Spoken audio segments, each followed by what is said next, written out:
This is SDMT, and it's time for some football talk, baby. So right now, the Seahawks are considering bringing in Kaepernick or RG3 to compete for their backup role this offseason.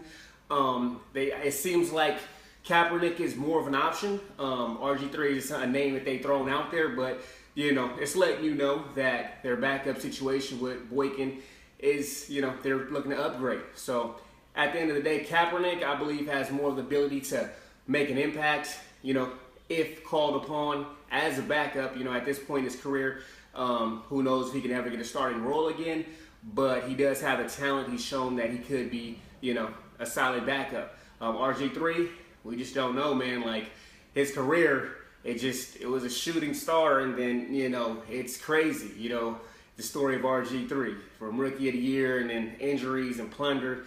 He might think back playing with that injury knee in the playoffs, sacrifice for his team and how everything turned out for him. But when it comes down to it, the Seahawks, major respect to Pete Carroll and the way he runs his team. I love how he brings in people to compete. You're in the Seahawks, you see Pete Carroll, he allows people to compete. They paid Matt Flynn an absorbent amount of money. They paid him a lot of money, and then you bring in a third-round draft pick and Russell Wilson, and you let him beat him out. You know what I mean? Most teams, you give up that much money, that's your starter, at least for that season. So I respect Pete Carroll bringing in Kaepernick, maybe RG3, even if it's just to compete. They brought in Terrell Owens for a second. That didn't really work out, but they still make those moves to try and compete, make their team better. So I think it's time to move on. A lot of people are holding a lot against Kaepernick, man. It's time to move on, because there's been a lot of things that happen in the NFL where a lot of players have done some,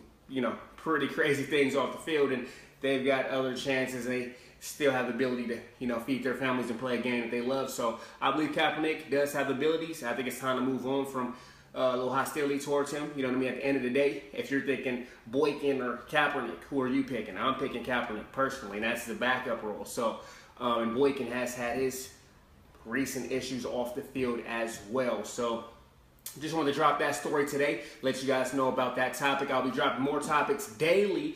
You can email me. I'm going to drop my email where you can give me topics where we can discuss. In the comments, I'm going to be reading the comments. I'll be responding back to you so we can talk football. If you love football, then you should love to talk football with SDMT.